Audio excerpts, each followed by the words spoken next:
Rusia merupakan sebuah negara Eropa Timur yang mayoritas penduduknya menganut agama Kristen Ortodoks.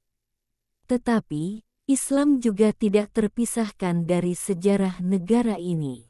Bahkan, Islam menjadi agama terbesar kedua di Rusia setelah Kristen Ortodoks.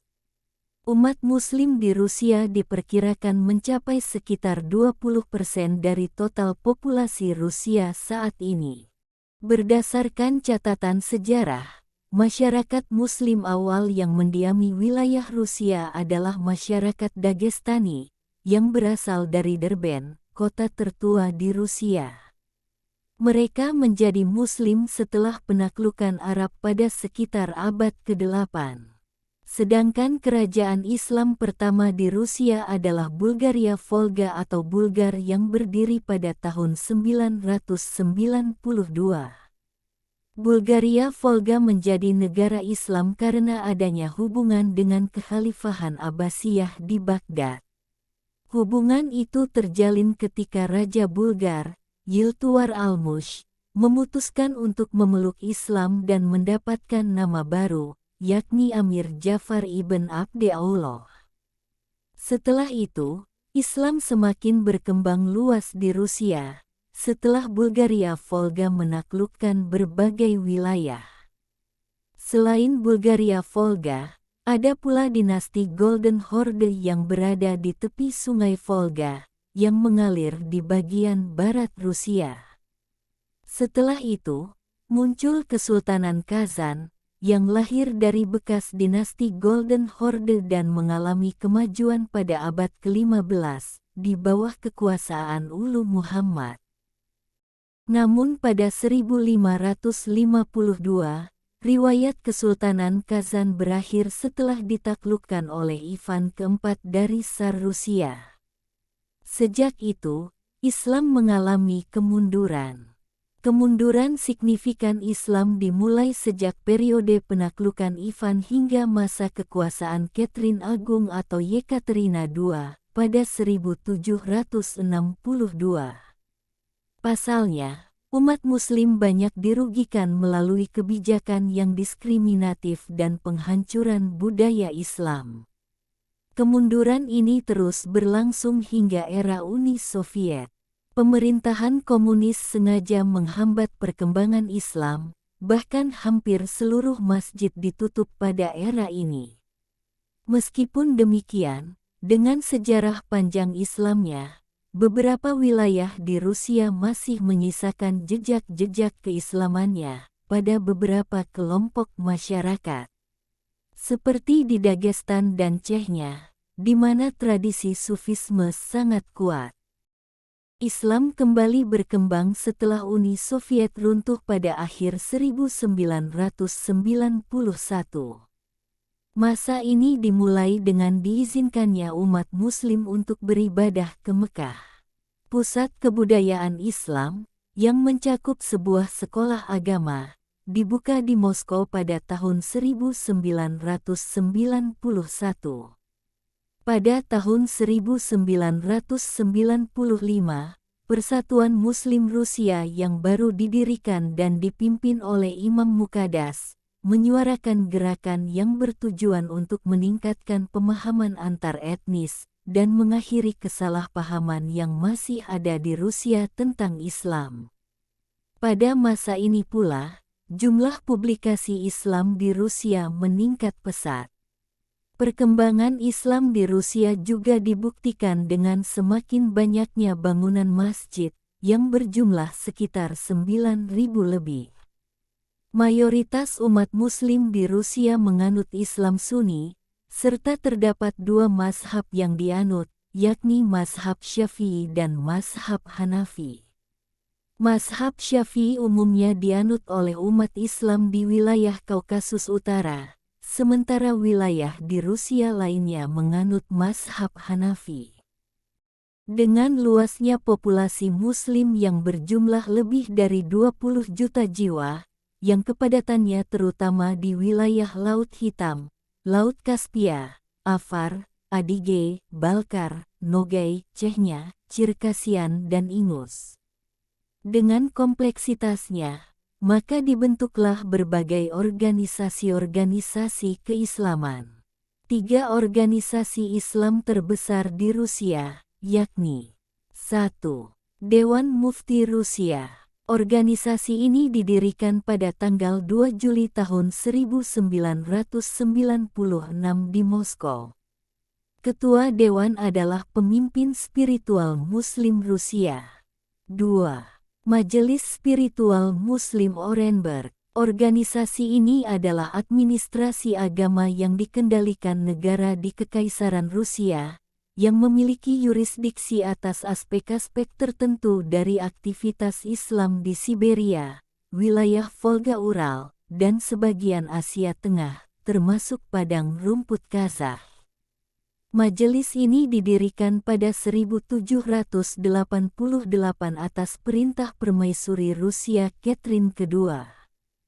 3. Otoritas Spiritual Muslim di Kaukasus. Organisasi ini bertindak sebagai pusat koordinasi umat Islam di Kaukasus Utara. Masjid-masjid terkenal di Rusia. 1. Masjid Katedral Moskow. Masjid ini adalah masjid utama di Moskow, Rusia.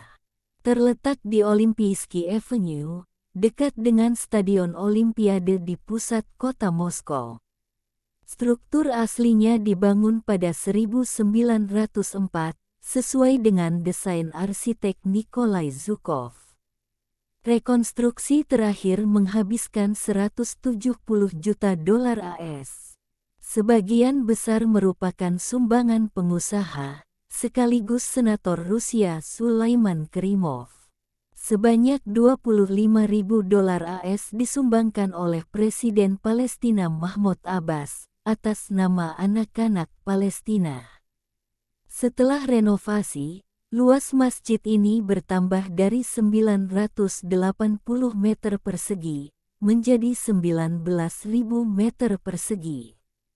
Bangunan baru dapat mengakomodir 10.000 jemaah. Sebanyak 12 kg lapisan kertas emas menghiasi kubah masjid. Lukisan di dinding dan langit-langit dibuat oleh seniman Turki atas dasar ornamen nasional Muslim Rusia.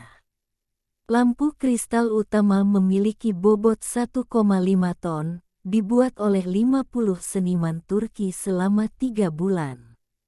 Kedua menara memiliki ketinggian 78 meter.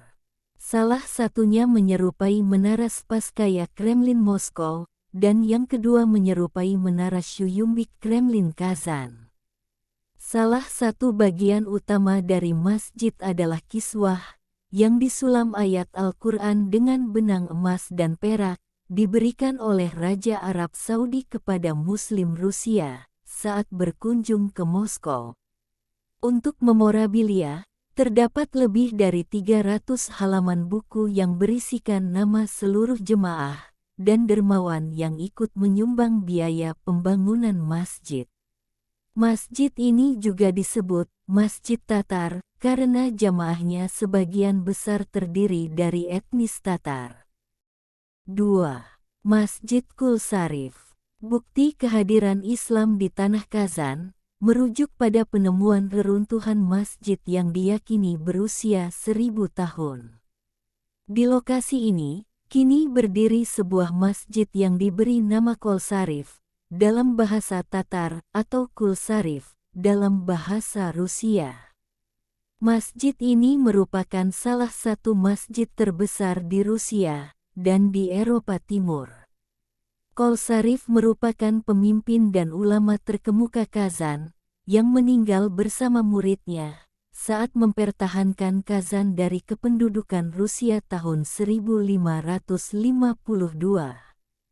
Untuk mengenang perjuangannya, atas arahan Presiden Tatarstan, Mintimer Saimiev, maka kemudian dibangun kembali sebuah masjid yang hampir serupa, walaupun konstruksinya mendapatkan sentuhan lebih modern. Secara keseluruhan, bentuk bangunan masjid mengadopsi bangunan tradisional di wilayah Volga Bulgaria. Meskipun mengadopsi bentuk bangunan tradisional Volga Bulgaria, beberapa bagian dari masjid ini menggunakan elemen arsitektur Renaissance awal dan arsitektur Ottoman.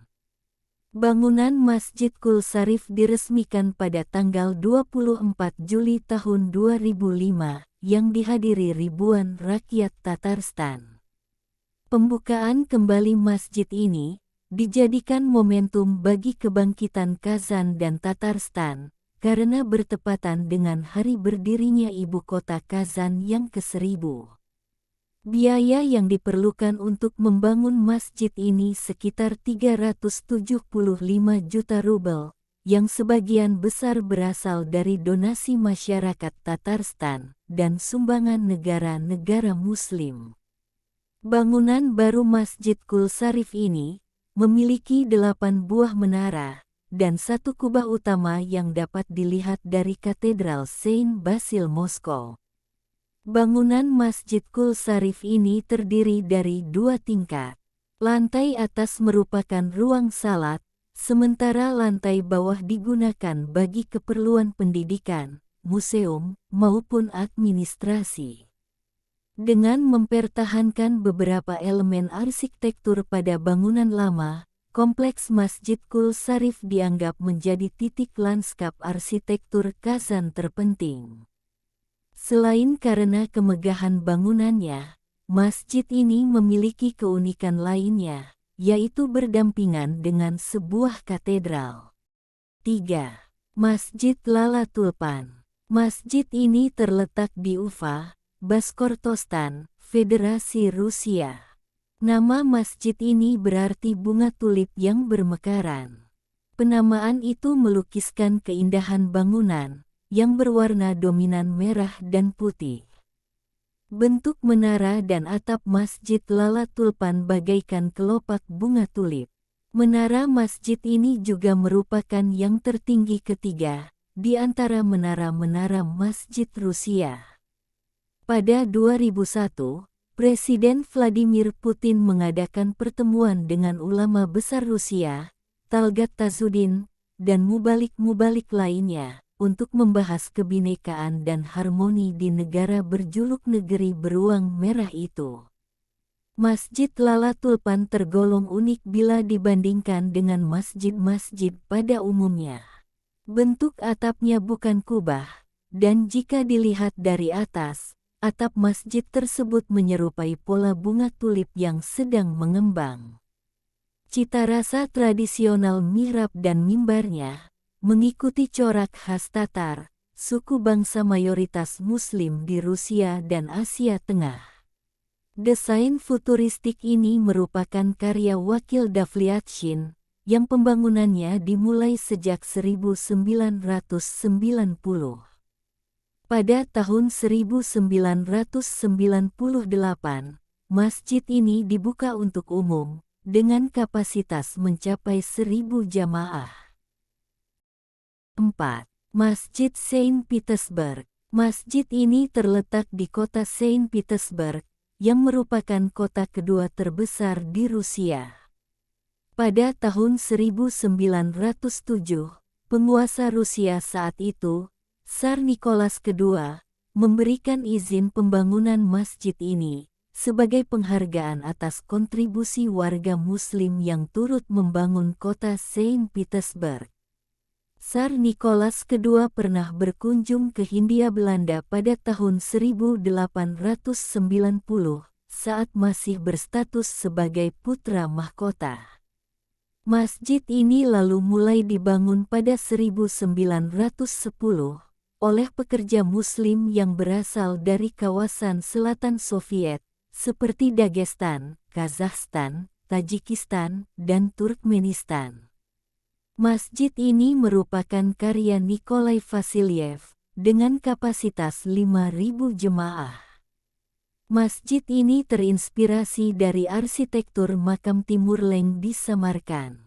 Vasilyev mencoba memadukan ornamen ketimuran dan mosaik biru Tosca pada kubah, gerbang, menara, serta mihrab imam, sehingga dikenal dengan nama Masjid Biru.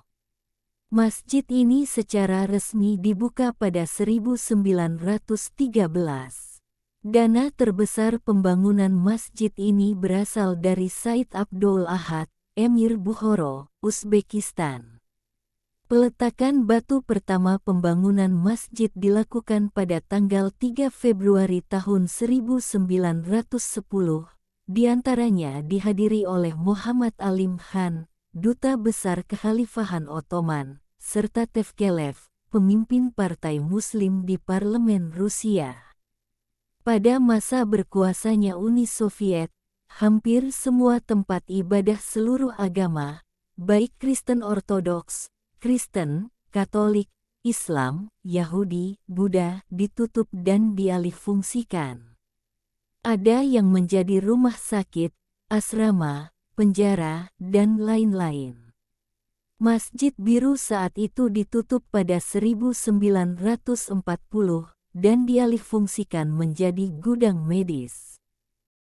Sejarah mencatat, masjid ini memiliki keterikatan sejarah dan emosional dengan Indonesia, khususnya Soekarno. Cerita berawal saat kedatangan Soekarno ke Uni Soviet pada 1956 untuk memenuhi undangan Nikita Khrushchev. Saat itu Soekarno sedang menyusuri Sungai Neva di kota Leningrad, nama kota Saint Petersburg kala itu. Soekarno lalu menemukan bangunan yang secara fisik merupakan masjid, namun difungsikan sebagai gudang medis dan tidak terurus. Setibanya di Moskow, Soekarno meminta izin kepada pemimpin Uni Soviet Nikita Khrushchev agar Masjid Biru difungsikan kembali sebagai tempat ibadah bagi umat Islam. Terdapat pula beberapa gambar saat Presiden Soekarno berkunjung ke kota tersebut dan bertemu dengan beberapa tokoh Muslim di Masjid Biru. Kisah tentang pengembalian fungsi Masjid Biru serta kisah pemugaran makam Imam Bukhari disamarkan, yang juga atas permintaan Presiden Soekarno, masih terekam dengan baik hingga saat ini di memori Muslim Rusia, khususnya para generasi tuanya.